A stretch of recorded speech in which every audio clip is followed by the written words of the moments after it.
Right now, time is 9:26 on Live Impact News on WCNC Plus. We are learning that the House is set to vote around 2 o'clock this afternoon on the bill that would compel the Department of Justice to release the Epstein files.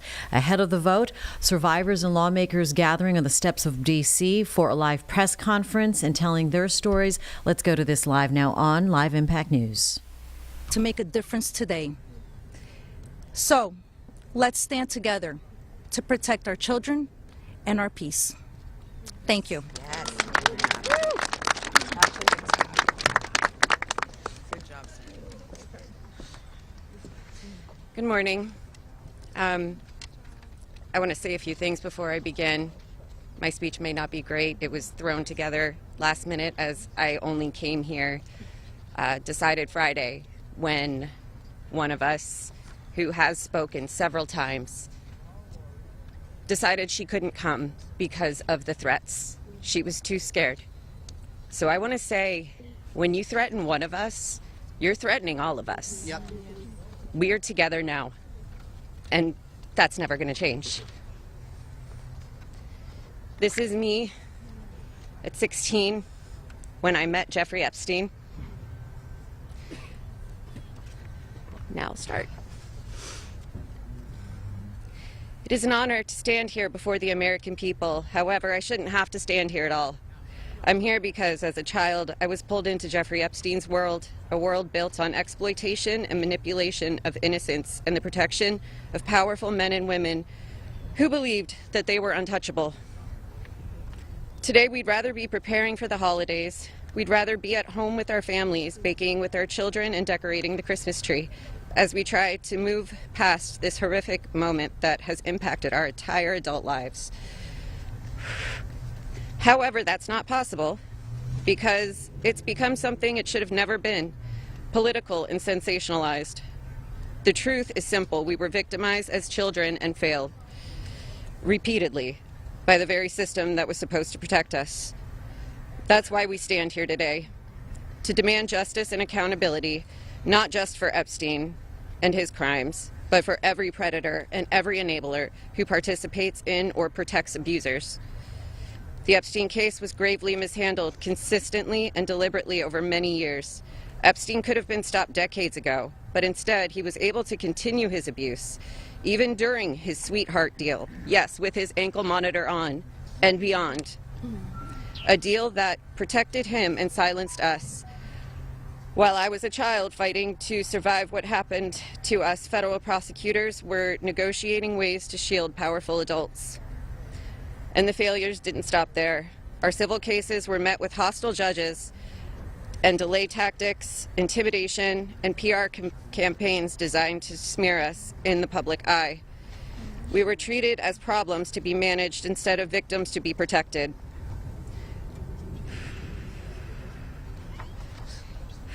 Today, something has changed. Individually, our voices were whispers. Together, they've become impossible to ignore.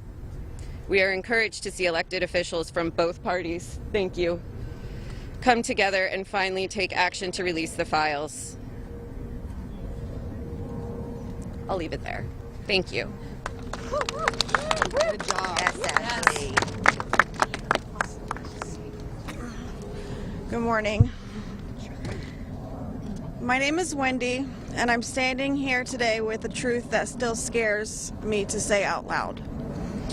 I'm going to put this down because I can't hold both, as you guys saw, but that was me when I was 14 when I met Jeffrey Epstein. None of us here signed up for this political warfare. We never asked to be dragged into battles between people who never protected us in the first place. We are exhausted from surviving the trauma and then surviving the politics that swirl around it. When survivors travel to speak, to advocate, to stand for the truth, we do it with our own money, from our own pockets, carrying our own fear, shaking in our own bodies. There is no team, there is no paycheck. It's just us hoping our voices make a difference. and it puts a pit right in your stomach because you know you're standing on the right side of history. Yes. But standing on the right side of history is not a comfortable place to be. Yep. It never has been. And in a sick, heartbreaking way, it's an honor to show up, an honor to speak here, and an honor to stand in light when the world tried to keep us in the dark. And what keeps me standing is, even with all this fear, I have a 14-year-old daughter myself, the same age I was. And when I look at her, I see the little girl I used to be, the one that no one protected. My greatest fear in this entire world is history repeating itself. And I will do anything, absolutely anything, to make sure that she has to never be one of these girls standing in front of a crowd like this today in her life. So today, from the safest and bravest places inside myself, I am asking Congress, please pass the bill. Please release the records. Stop making survivors fight alone for the truth that should have protected us in the first place. To the representatives that support us, thank you. Thank you for standing beside survivors so we don't have to face this fear alone. Thank you for choosing what is right over what is easy. And every survivor who is scared right now, your fear is real. Your courage is real, and even though we're terrified, we keep showing up. Because someone has to tell the truth. Someone has to protect these children. We deserve safety then, we deserve it now. And we are done being afraid so others can stay comfortable. So with that, I want to say thank you guys for having us. And I just hope that people can remember that as survivors, our story never leaves us, but the choice that you make to pass this bill, your career is in front of you, and that choice will follow you. Everybody will know. So thank you. Beautiful. Good job. Well said, Cindy. You're incredible. Hello, everybody. My name is Danny Bensky. This was me at 17 years old.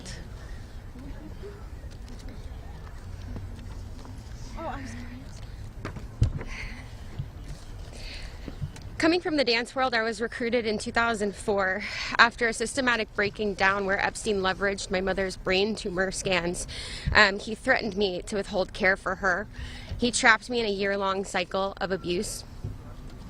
The last time I was here in Washington, D.C., I talked about being a part of this beautiful mosaic of women behind me, and they are exactly that. They are a beautiful mosaic of energy and passion and love and life.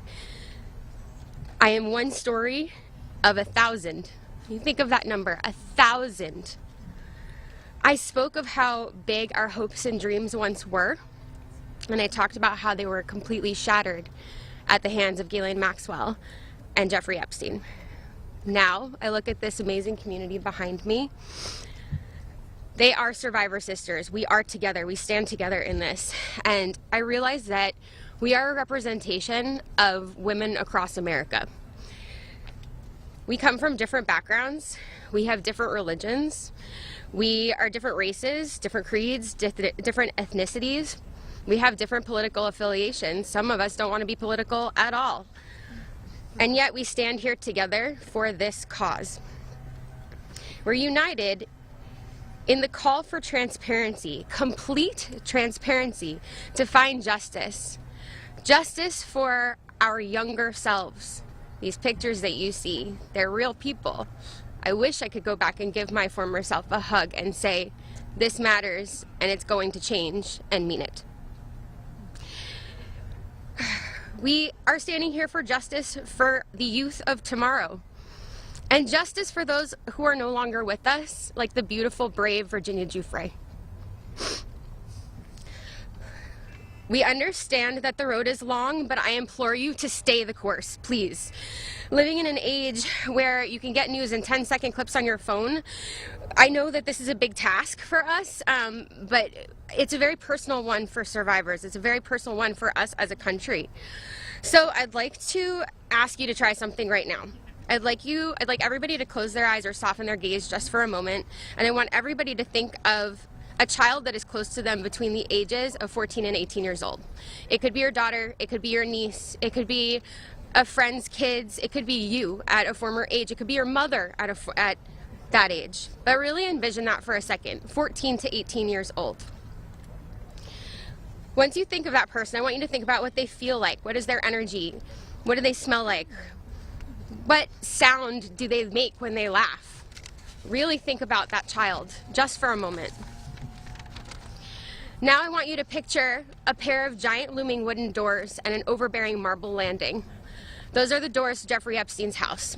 Do you allow that child to enter or not? If the answer is yes, you would allow entrance. You stand with predators. If the answer is no, then congratulations, you're on the right side of justice. Now you have homework. I am calling for the American people. You have homework. Call your congressional leaders. Call your senators. Please support this bill. Let's get it all released. Thank you very much.